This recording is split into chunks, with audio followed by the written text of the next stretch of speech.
नमस्कार दोस्तों, आप सभी लोगों का मैं सुधाकर सिंह वेलकम करता हूं।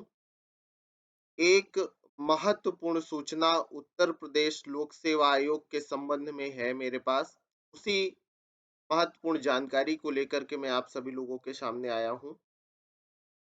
आज 3 जनवरी को उत्तर प्रदेश लोक सेवा आयोग में एक महत्वपूर्ण परिवर्तन किया गया है प्रदेश के मुख्यमंत्री जी के द्वारा, और साथ में एक नई व्यवस्था ओटीआर व्यवस्था लागू की गई है। नया वेबसाइट बनवाया गया है और उस वेबसाइट को लॉन्च किया गया है। तो अब यह ओटीआर व्यवस्था क्या है और नई वेबसाइट किस प्रकार से कार्य करेगी, इन सारी सूचनाओं के साथ मैं आपके सामने हूँ। तो चलिए देखते हैं। यह सूचना आई है पत्र सूचना शाखा, मुख्यमंत्री सूचना परिषद, सूचना एवं जनसंपर्क विभाग उत्तर प्रदेश के द्वारा। मुख्यमंत्री ने उत्तर प्रदेश लोक सेवा आयोग में एकल अवसरीय पंजीकरण ओटीआर व्यवस्था तथा आयोग की नई वेबसाइट का लोकार्पण किया। प्रधानमंत्री जी के मार्गदर्शन में राज्य सरकार ने निष्पक्ष और पारदर्शी व्यवस्था द्वारा चयन प्रक्रिया की शुचिता सुनिश्चित की। मुख्यमंत्री ने कहा, प्रदेश में 5.5 लाख से अधिक युवाओं को सरकारी नौकरी प्रदान की गई। इस कार्य में उत्तर प्रदेश लोक सेवा आयोग की महत्वपूर्ण भूमिका रही। आयोग की ओटीआर व्यवस्था से अभ्यर्थियों को बड़ी सुविधा होगी। मुख्यमंत्री जी ने कहा, ओटीआर किसी परीक्षा के लिए आवेदन नहीं है, बल्कि यह केवल आवेदकों की सूचना का संग्रह है। तो सभी लोग याद रखिएगा कि ओटीआर की व्यवस्था किसी परीक्षा का आवेदन नहीं है, यह केवल आवेदकों की सूचना संग्रह है। नई व्यवस्था के संबंध में प्रतियोगी युवाओं को जागरूक किया जाना चाहिए। आयोग की नूतन वेबसाइट पर भर्ती संबंधी समस्त अद्यतन सूचनाओं का समावेश करने का प्रयास किया गया है। इसका शुभ परिणाम अभ्यर्थियों के लिए हितकर होगा। विभिन्न विभागों द्वारा चयन आयोगों को रिक्तियों के संबंध में भेजे जाने वाले अधियाचन को ऑनलाइन सेवा से जोड़ा जाए। अब अधियाचन को भी ऑनलाइन सेवा से जोड़ा जाए। ई अधियाचन से नियुक्तियों की प्रक्रिया और सरल होगी। लखनऊ 3 जनवरी 2023। मुख्यमंत्री योगी आदित्यनाथ जी ने आज यहां लोक भवन में उत्तर प्रदेश लोक सेवा आयोग में आवेदन के लिए एक अवसरीय पंजीकरण एकल अवसरीय पंजीकरण व्यवस्था ओटीआर तथा आयोग की नई वेबसाइट का लोकार्पण किया। मुख्यमंत्री जी ने इस अवसर पर अपने संबोधन में कहा कि प्रधानमंत्री श्री नरेंद्र मोदी जी के मार्गदर्शन में विगत 5.5 वर्षों में राज्य सरकार ने निष्पक्ष और पारदर्शी व्यवस्था के माध्यम से चयन प्रक्रिया की शुचिता सुनिश्चित की है। इसके माध्यम से प्रदेश में 5.5 लाख से अधिक युवाओं को सरकारी नौकरी प्रदान की गई है। इस कार्य में उत्तर प्रदेश लोक सेवा आयोग की महत्वपूर्ण भूमिका रही है। मुख्यमंत्री जी ने कहा कि उत्तर प्रदेश लोक सेवा आयोग में आज से प्रारंभ हो रही एकल अवसरीय पंजीकरण व्यवस्था ओटीआर से अभ्यर्थियों को बड़ी सुविधा होगी।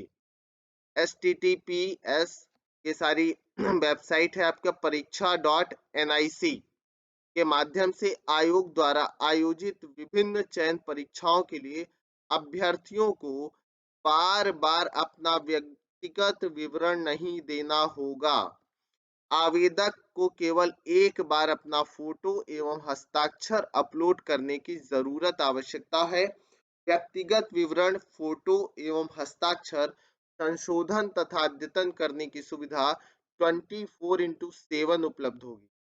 युवाओं का हित सुनिश्चित करने वाली इस व्यवस्था के शुभारंभ के लिए मुख्यमंत्री जी ने उत्तर प्रदेश लोक सेवा आयोग को बधाई दी। मुख्यमंत्री जी ने कहा, नई व्यवस्था ओटीआर में दर्ज समस्त सूचनाएं डिजिटल रूप में कभी भी तथा कहीं भी उपलब्ध होगी। साथ ही सरकारी नौकरी की विभिन्न अधिसूचनाओं के सापेक्ष आवेदन प्रक्रिया के दौरान ओटीआर में दर्ज सूचनाएं स्वतः प्रदर्शित होंगी। ओटीआर में दर्ज समस्त सूचनाएं, व्यक्तिगत विवरण, फोटो, हस्ताक्षर जारीकर्ता संस्थानों से डिजिटली सत्यापित होगी। इससे निश्चित ही अभ्यर्थियों को सहूलियत मिलेगी। अभ्यर्थियों को बताया जाना चाहिए कि ओटीआर किसी परीक्षा के लिए आवेदन नहीं है, बल्कि यह केवल आवेदकों की सूचना का संग्रह है।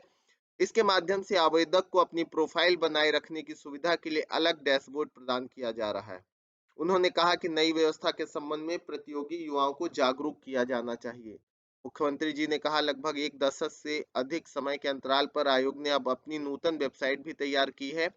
वेबसाइट पर भर्ती से संबंधित सभी अद्यतन सूचनाओं का समावेश करने का प्रयास किया गया है।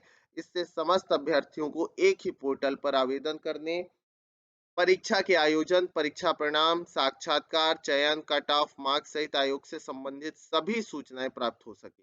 इसका शुभ परिणाम अभ्यर्थियों के लिए हितकर होगा। साथ ही आयोग के कार्य निष्पादन से संबंधित सारी अद्यतन सूचनाएं तथा अधियाचन, विज्ञापन, भर्ती, प्रोन्नति, अनुशासनिक प्रकरण भी इस नई वेबसाइट में एक ही जगह उपलब्ध होंगी।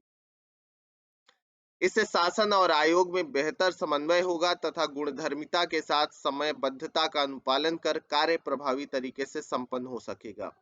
मुख्यमंत्री जी ने कहा, प्रदेश सरकार के विभिन्न विभागों द्वारा चयन आयोगों को रिक्तियों के संबंध में भेजे जाने वाले अध्याचन को ऑनलाइन सेवा से जोड़ा जाए कि अध्याचन से नियुक्तियों की प्रक्रिया और सरल होगी।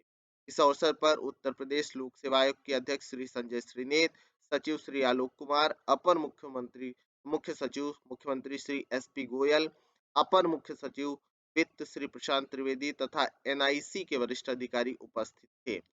तो दोस्तों याद रखना है, ये नई व्यवस्था जो ओटीआर व्यवस्था है, इसकी अगर बात किया जाए तो यह एक तरीके से आपको एक डैशबोर्ड उपलब्ध होगा जिसमें आप सभी अपनी सूचनाएं वहां पर दर्ज कर देंगे और वह सूचनाएं हमेशा के लिए आपकी दर्ज रहेंगी, जिसमें आप परिवर्तन कर सकते हैं और सारी पारदर्शिता होगी। कितनी सीटें आ रही हैं, कितनी जुड़ रही हैं, कितनी घट रही हैं, क्या कट ऑफ होगा, ये सारी नई वेबसाइट पर उपलब्ध होगा। तो आप सभी लोग फ्रेंड्स इस जानकारी को, अगर आप यूपीपीसीएस से रिलेटेड, पीएससी से रिलेटेड कोई भी एग्जाम देते हैं तो ये आपके लिए सबसे महत्वपूर्ण जानकारी है, लेटेस्ट जानकारी है। इस तरह की नई जानकारियों से जुड़ने के लिए आप हमारे साथ चैनल से जुड़ें, चैनल को सब्सक्राइब करिए, साथ में वीडियो को अधिक से अधिक संख्या में शेयर कर दीजिए, लाइक करिए, कमेंट बॉक्स में कमेंट करिए। तो यह विशेष जानकारी आप सभी लोगों के लिए उत्तर प्रदेश लोक सेवा आयोग से संबंधित मेरे द्वारा उपलब्ध कराई गई। Have a good day, good luck, bye bye दोस्तों।